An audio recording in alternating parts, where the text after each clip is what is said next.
আসসালামু আলাইকুম সবাইকে। সবাই কেমন আছেন? আশা করছি ভালো।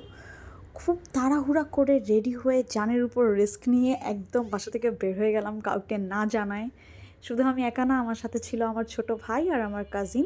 ওরা আবার আমার আগেই বাসা থেকে নেমে বাসার নিচে আমার জন্য ওয়েট করতেছিল আর আমাকে বলতেছিল, "তাড়াতাড়ি নামো, তাড়াতাড়ি নামো।"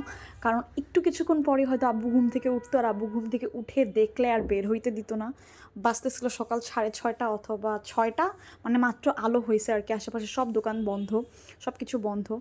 তো নিচে ওয়েট করাটাও অনেক রিস্কি ছিল। পরে ভাবলাম যে বাইকটা নিয়ে পাশের গলিতে যাই। পাশের গলিতে যেয়ে কিছুক্ষণ ওয়েট করি। আসলে ওয়েট করতেছিলাম আমার ফ্রেন্ডদের জন্য। ওদের আসার কথা ছিল আমার বাসার নিচে। জানি না কেন আজকে খুব ওরা লেট করতেছে। আশা করতেছি কিছুক্ষণের মধ্যে চলে আসবে। তো ওদের জন্যই ওয়েট করতে বাসার পাশের গলিতে গেলাম। বাসার নিচে ওয়েট করা খুবই রিস্কি। এর মধ্যে এই যে ওরা চলে আসছে। এখন আমরা এখান থেকে সবাই মিলে যাবো হচ্ছে আমার আরেকটা ফ্রেন্ডের বাসার নিচে, ফিমা। ফিমার বাসার নিচে যেয়ে ফিমাকে পিক করব। এর মধ্যে প্রায় ৭টার কাছাকাছি বেজে যায়। ফিমার বাসার নিচে আসলাম, ফিমাকে পিক করলাম। আমরা এখন এখান থেকে রওনা হব। আমরা আজকে মেইনলি যাচ্ছি কেরানীগঞ্জে। কেরানীগঞ্জে আমরা প্রায়ই যাই। আমার বাসা থেকে খুব একটা দূরে না। এই তো ১৪-১৫ কিলোমিটারের কাছাকাছি। প্রায়ই আমরা সকাল, সকাল এখানে নাস্তা করতে যাই আরকি। এটা নাস্তা করাটা অ্যাকচুয়ালি একটা বাহানা।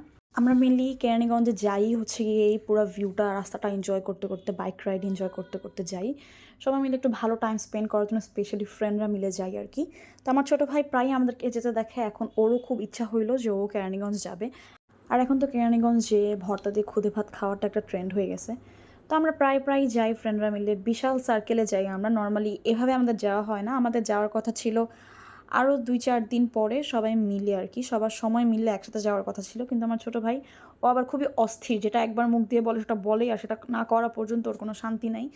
তো ওর জোরাজুরিতেই আমাদের হচ্ছে আজকে বের হওয়া। সবাই এভেইলেবল ছিল না। আমরা যে কয়জন এভেইলেবল ছিলাম ৫-৬ জন। শুধুমাত্র ওর জন্য আমাদের যাওয়া। আমাদের এখন যাওয়ার কোনো প্ল্যান ছিল না। আর ওর খুব ইচ্ছা ছিল যে রস খাবে ওখানে যেয়ে। যদিও আমরা রস খাওয়ার জন্য অনেক বেশি লেট। রস খাওয়ার জন্য হলে আমাদের হয়তো ৫টা ৫:৩০টার মধ্যে বের হতে হতো। কিন্তু অত সকালে বের হওয়াটা আরও বেশি রিস্ক হয়ে যেত। যেহেতু বাসায় না বলে বের হইছি, এত সকালে জীবনও বের হইতে দিত না বাসায় বলে বের হইলে। আর আমি তাও বলতাম, আমি আম্মুকেও বলতাম, বাট ও একদমই বলতে দেয় নাই। কজ ও জানে যে বললে ও আব্বুর বাইক নিয়ে বের হইছে। আব্বু তো জীবনও এত দূরের রাস্তা ওকে বাইক নিয়ে আসতে দিবে না।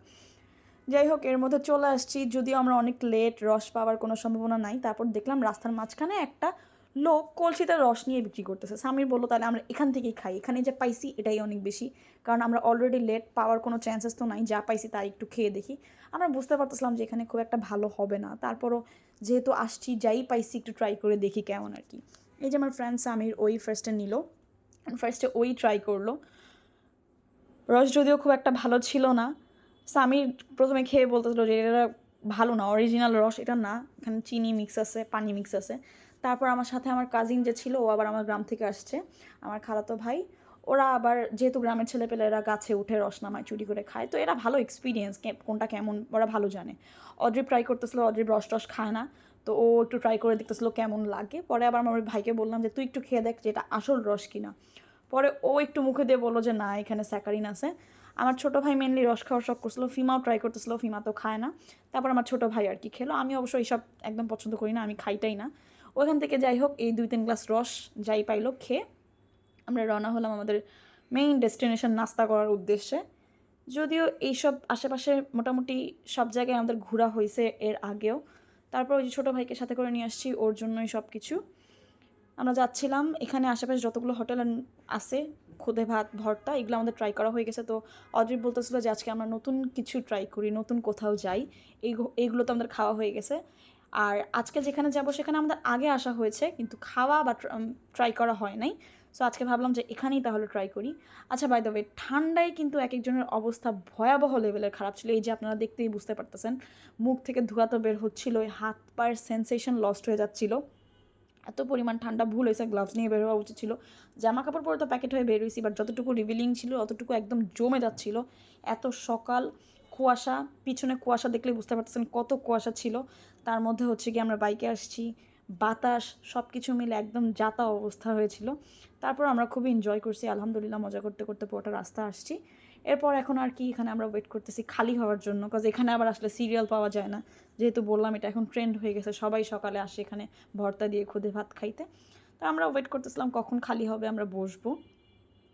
ফাইনালি আমরা একটু জায়গা পাইলাম বসার জন্য, যদিও পরে আমরা এখানে আবার বসিনি, এখান থেকে চেঞ্জ করে ফেলছি। বসে আড্ডা দিচ্ছিলাম। সকালবেলা কেরানীগঞ্জের পরিবেশ আসলেই খুব সুন্দর, গ্রাম্য পরিবেশ, এর মধ্যে শীতের সকাল, কুয়াশা, ঠান্ডা, আমার favourite weather, favourite season winter, সব মিলে আমার তো খুব ভালো লাগতেছিল। এর মধ্যে আমাদের ব্রেকফাস্ট চলে আসলো আর কি, সকাল সকাল খুদে ভাত, ভর্তা ছিল, ডিম ভাজি ছিল, এই দিয়ে আমরা আমাদের ব্রেকফাস্টটা শেষ করলাম। তারপর বলতেছি চলে যাব, কারণ তখন অলরেডি 9টা 9:30 বেজে গেছে। আব্বু ঘুম থেকে উঠে 2-3টা কল দিয়েও ফেলছে যে কই তোমরা বাসায় আসো। আমরা বলছি আমরা ধানমন্ডিতে, সেখান থেকে আমরা আসলে কেরানীগঞ্জে। ফিমা বলছিল চলো মৈনত ঘাট যাই, এখানে যাই, ওখানে যাই, বাট টাইম ছিল না। আর আহানাফ নতুন রাইডার, ওকে নিয়ে আসলে এত দূরে যাওয়া পসিবল না, আমার ছোটো ভাই আর কি।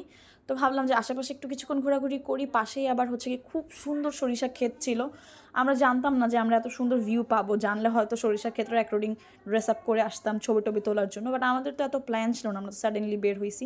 তাও খুব ভালো লাগতেছিলো, বললাম যে চলো তাহলে একটু আশেপাশে ঘোরাঘুরি করি, এখানেই কিছু ফটো সেশন করি, এই করে বাসায় চলে যাবো আর কি। আব্বু এর মধ্যে অনেকগুলা কল দিয়ে ফেলছে, দিয়ে বারবার জিজ্ঞেস করছিল তোমরা কই, এতক্ষণ লাগে নাকি, ধানমন্ডি থেকে আসতে এতক্ষণ লাগে নাকি। আমরা বললাম যে আমরা নাস্তা করতে বেরিয়েছি, ধানমন্ডিতে আসি, বাট অ্যাকচুয়ালি আমরা ততক্ষণে কেরানীগঞ্জ। আর এখন এই ব্লগটা আপলোড দেওয়ার পর আব্বু সব কিছু জেনে যাবে, but it was not my fault. আহনাফের জোরাজোরিতে আমাদের যাওয়া হয়েছে, নাহলে আমাদের কোনো যাওয়ার প্ল্যান ছিল না, দিস ইজ ট্রুথ। আর এই যে ফটো সেশন, তারপর এখান থেকে চলে যাবো, কজ ততক্ষণে রোদ উঠে গিয়েছে, অনেক মানুষও চলে আসছে, আমার ফোনের ব্যাটারিও ডাউন হয়ে যাচ্ছিলো, আর এর মধ্যে আব্বুর প্যারা তো আসেই। তো ফাইনালি এখান থেকে কিছু ভালো ছবি তুলে আমরা ব্যাক করলাম। আজকের মতো ব্লগটা এখানেই শেষ করব। সবাই ভালো থাকবেন, সুস্থ থাকবেন, আল্লাহ হাফেজ।